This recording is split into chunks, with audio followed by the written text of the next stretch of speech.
Hello there you guys, welcome to one of my videos.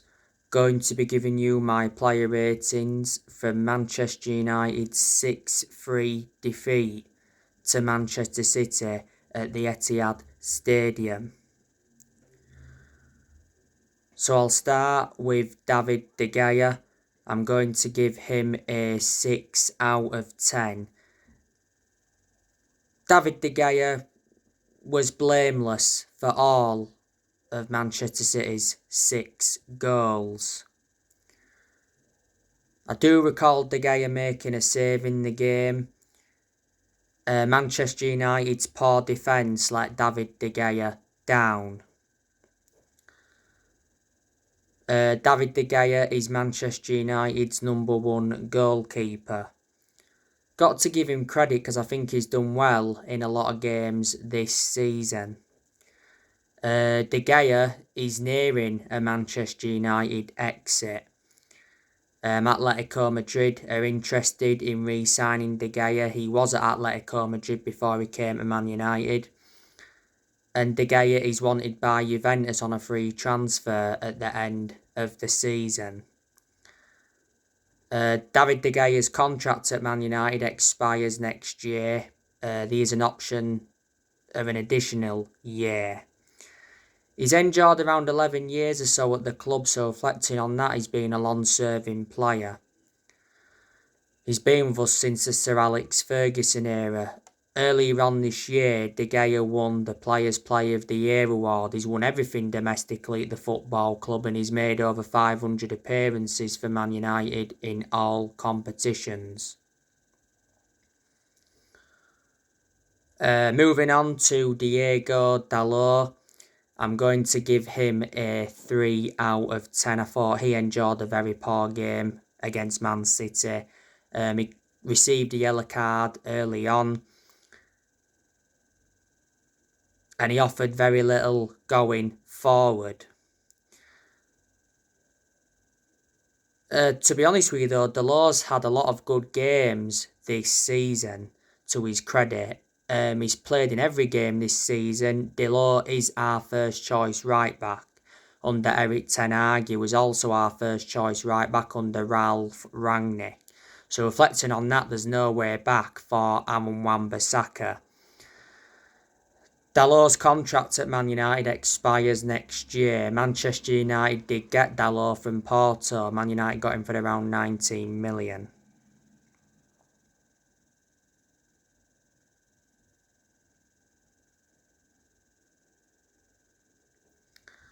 Moving on to Raphael Varane. I'm going to give him a 5 out of 10. Varane picked up an injury in the game. He eventually came off. He was replaced by Victor Lindelof.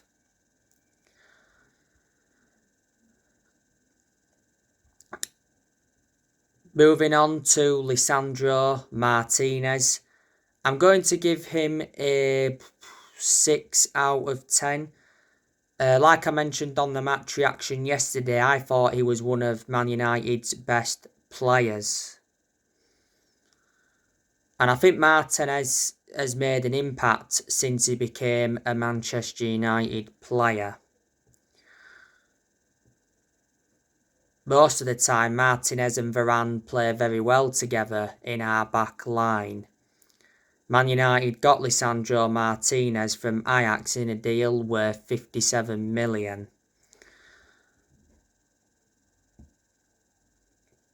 Moving on to Tyrell Malacia. I'm going to give him a 2 out of 10. He also endured a very poor game. Tyrell Malacia did receive a yellow card in the game.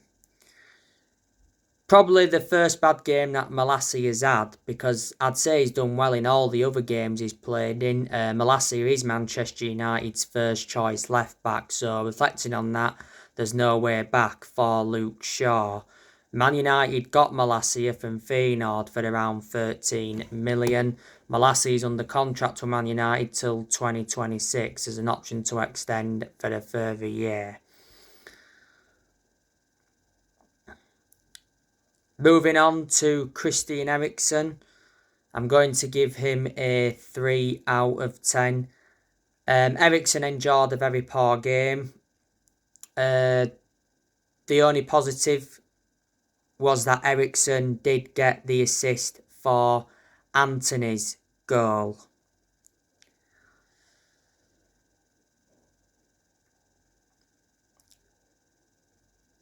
But in most of the games, Eriksen's actually done well for Man United. Man United did get Christian Eriksen on a free transfer. When Eriksen officially signed, he signed a 3-year contract. Don't forget, before, Eriksen was at Brentford. And before, he was a long-serving player at Tottenham. He did very well at Tottenham. When he was younger, he played for Ajax. We all know that Eriksen's not going to be the same player, because revert back to the Euros, he had that cardiac arrest. Scott McTominay, I'm going to give him a 5 out of 10. He did make a good goal line clearance in the game, but that was the only positive. Apart from that, I thought McTominay was very poor. McTominay, I don't think is good enough to represent the club. You know, he's still young, got a lot of development in him. He has had his good games this season, though, to be fair. He has been part of the club for a long time.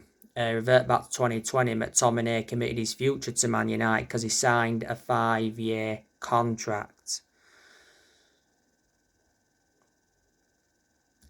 Bruno Fernandes, I'm going to give him a 4 out of 10. Thought he enjoyed a poor game.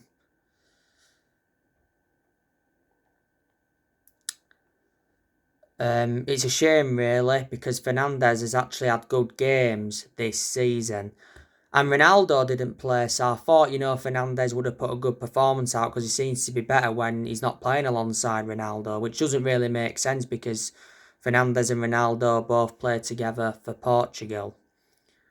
By the way, I think Fernandes did receive a yellow card in the game yesterday. Bruno Fernandes has been a Man United player for over 2 years. Man United got him from Sporting Lisbon back in January 2020. Moving on to Marcus Rashford. He's going to get a 3 out of 10. He was anonymous, was Rashford. Very poor.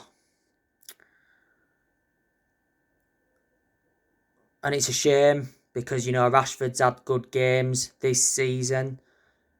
Recently, Rashford won Player of the Month for September.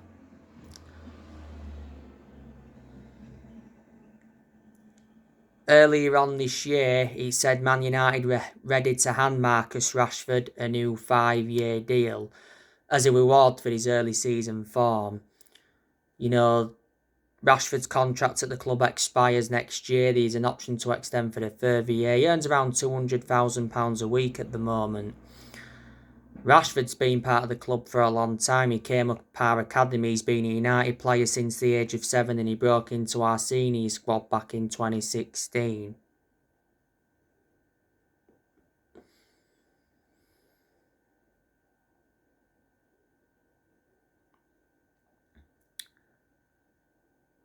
And, don't forget Rashford got 2 goals in the 3-1 win against Arsenal.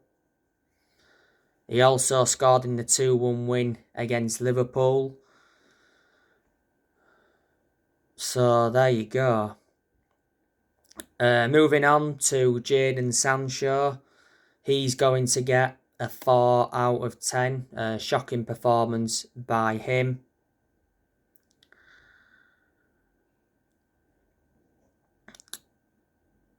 Sancho, he's done well in games this season. Don't forget Sancho scored in Man United's 2-0 win against FC Sheriff. I think that was his 3rd goal this season. Sancho also scored in Man United's 2-1 home win against Liverpool, and he scored in the 1-0 win away at Leicester.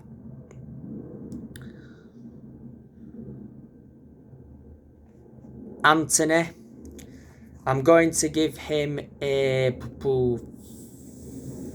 5 out of 10. He was quiet for the first 55 minutes, but Antony scored a stunning goal with his left foot. That was his second goal for Manchester United. You know, don't forget Antony scored on his debut in Man United's 3-1 win against Arsenal. Man United got Antony for €100 million from Ajax. €100 million equates to around 86 million in pounds sterling. Well, Antony's Man United's second most expensive signing ever, and is the fourth most expensive signing in Premier League history.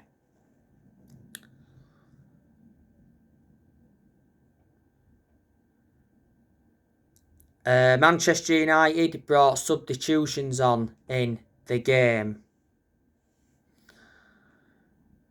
We saw Fred come on.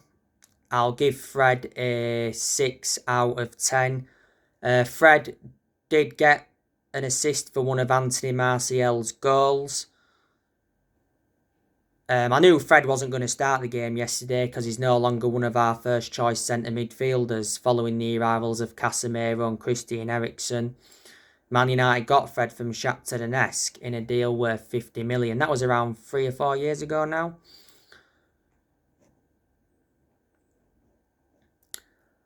Anthony Martial, of course, came on in the game. I'll give Martial a 8 out of 10 because Martial came on and scored 2 goals for Manchester United. Martial's first goal was a header. Like I said, Fred had the initial shot, was saved, and then Martial got the rebound with his header. And of course, Martial's second goal was a penalty in stoppage time. Martial's just come back from injury. You know, he's missed quite a lot of games this season through injury. I reckon he could be leaving Man United next year. Last season, Martial was out on loan with Sevilla. Probably now, though, Martial's ahead of Ronaldo. You've got to say now, Ronaldo's like our third choice striker. Ronaldo played no part yesterday, and Ten Hag's explained why he was on the bench. Casemiro came on in the game. I'll give him a 5 out of 10. There is a lot of United fans saying that Casemiro should have started against Man City because, you know, Casemiro seems to do well in the big games. Casemiro, since he came to Man United, he's mainly made impacts from coming off the bench, but when he started, he hasn't been that good. Like, he started in the 1-0 defeat to Real Sociedad, and I thought he was poor. There's some United fans saying we shouldn't have even signed Casemiro. We got him from Real Madrid in a deal worth 70 million. There was add-ons. We paid 60 million up front, was it? And there was 10 million in add-ons.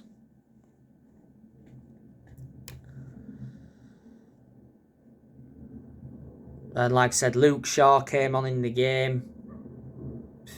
3 out of 10. And Victor Lindelof came on in the game, and I'll give him a 4 out of 10.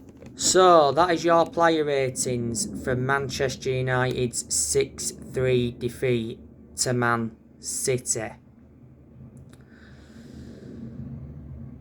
It was an embarrassing performance by Manchester United. Manchester City were totally dominant, especially in that first half. You know, Manchester City were 4-0 up at half time.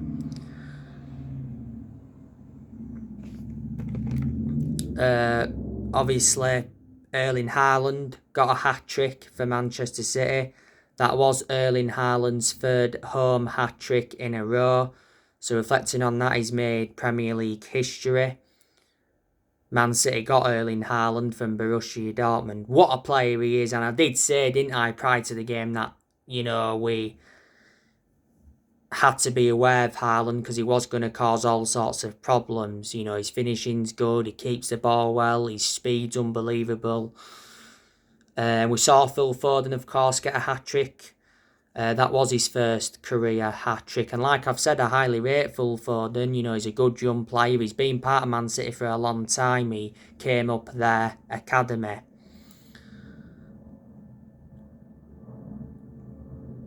And obviously, Haaland, you know, didn't only get a hat-trick in the game, he provided 2 assists.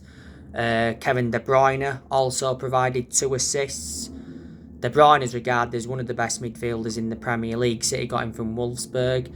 Bernardo Silva also got an assist in the game. He got the assist for Phil Foden's first. Sergio Gomez also got an assist in the game. Manchester City did sign Sergio Gomez from Anderlecht. But Man City, you know, could have had more than 6 goals. You know, I thought they could have had 8, 9, maybe even 10.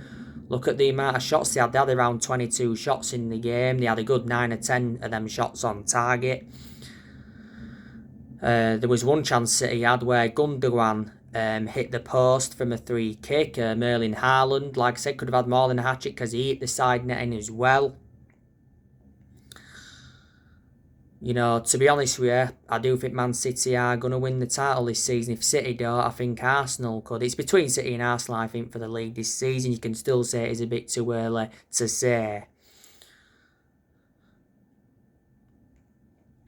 City were missing, 2 players yesterday. That was John Stones. He's out with injury. And there was missing Calvin Phillips, but Calvin Phillips is not Man City's first choice. You know, Calvin Phillips will only start if City get injuries to their midfielders. Man City did get Calvin Phillips from Leeds. Laporte was injured, but obviously he's come back from injury now. He played yesterday. City obviously beat United at the Etihad Stadium last season 4-1. And City won at Old Trafford last season 2-0. But I wasn't really surprised that Man United lost the game, because I was actually expecting us to either lose or draw.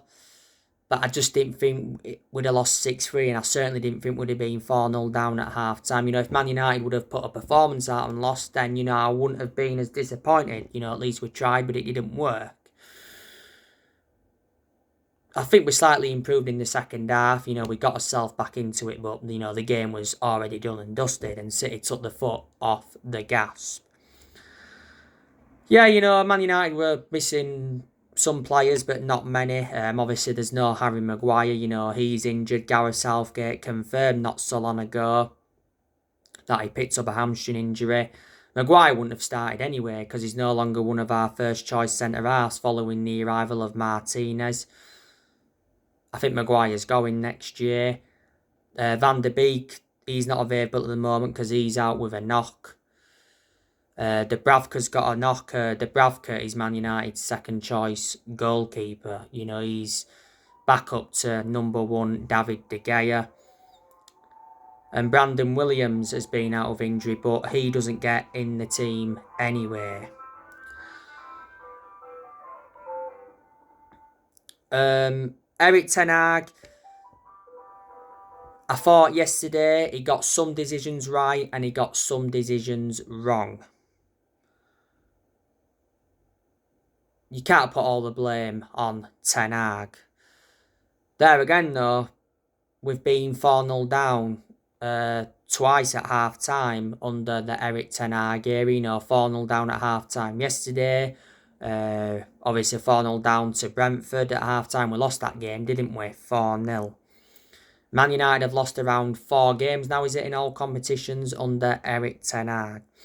But I'm not going to prejudge Erik ten Hag. You know, I still think he will do a good job at Man United. You know, got to give him time. This is his first full season. Like I've said before, he knows that he's got big expectations to exceed. And, you know, the Premier League is totally different to the Dutch league. You know, revert back to when Ten Hag was at Ajax, he did very well because he won every device titles, he won Dutch Cups, and revert back to 2019, he got Ajax to the Champions League semi-finals and he developed the young players well. Like I said, I'm hoping that Ten Hag can replicate at Man United what he produced at Ajax. You know, if Ten Hag was to get Man United a top 4 finish this season, I'd underline that and say that'd be a good first full season, but Man United may not get the top 4. We need to win a trophy as well this season because Man United have not won a domestic trophy since 2017. Erik Ten Hag replaced Rangnick earlier on this year, didn't he? You know, he's our 5th permanent manager since Sir Alex Ferguson. Ten Hag's under contract with Man United till 2025. There's an option to extend for a further year. You know, Ten Hag, you know, he's made 6 signings since he became Man United manager. You know, he brought Malacia in, Eriksen, Martinez, Casemiro, Antony and Dubravka. And Man United have spent over 200 million this year. And let me put into the equation, Ten Hag's got rid of players as well, but despite that, he's still inheriting players from other managerial eras.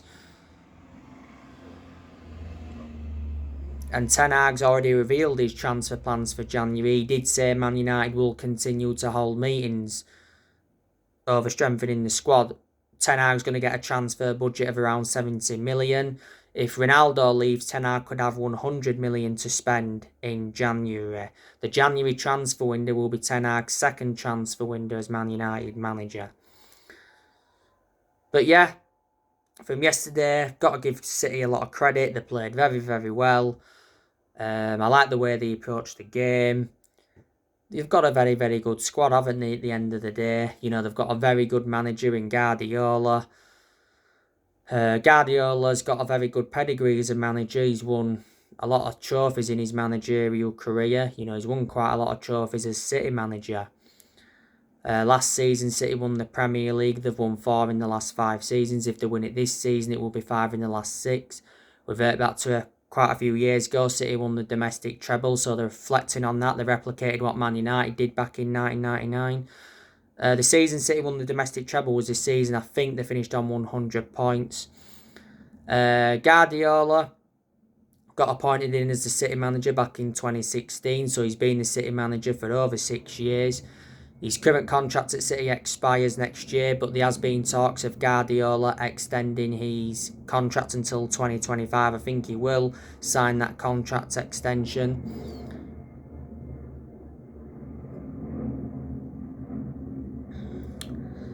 Before Man City, Guardiola managed Barcelona. He won the Champions League with them, and before managed Bayern Munich. He also almost won the Champions League with them, but he didn't. Guardiola just wants to win the Champions League at Man City because City have not yet won that in their entire history. They've come very close to winning it, don't forget. Before they got to the final against Chelsea and they lost 1-0. They've got to the Champions League semi-final before. Before Guardiola, you know, City had Manuel Pellegrini. They won the Premier League under him, and before then they had Roberto Mancini, and they won the title under him back in 2012. When they won the title under him, it was Man City's first title in 44 years. And like I've said to you, you know, City have lost players. You know, they lost Jesus to Arsenal. Jesus was good for City. But Jesus is now doing really well at Arsenal, isn't he? They lost Raheem Sterling to Chelsea. They lost Zinchenko to Arsenal. They lost Zach Steffen when he was at City. He was Man City's 2nd choice goalkeeper. Around 3-4 years ago, was it now? They lost Leroy Sané when he left City, went to Bayern Munich. A few years ago, City lost Aguero. Aguero went to Barcelona from Man City. They lost Eric Garcia to Barcelona. Fernandinho retired. They lost Otamendi. City got Ruben Diaz as part of the deal for Otamendi. Quite a few years ago, City lost Vincent Kompany. When Vincent Kompany left Man City, he became player manager at Anderlecht. Now Kompany is managing in the Championship.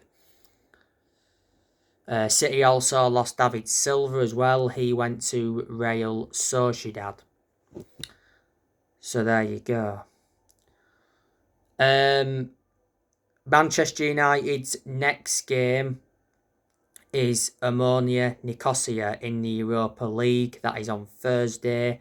It's our third game in the group. So far, Man United have played 2 games in the Europa League, lost 1 and won 1. Man United's next game in the Premier League is Everton, and that's a game Manchester United should be winning. So anyway guys, that's everything to update you with. Drop your comments, likes on the channel if you do, consider subscribe as always, and take care. God bless. See you all again very soon.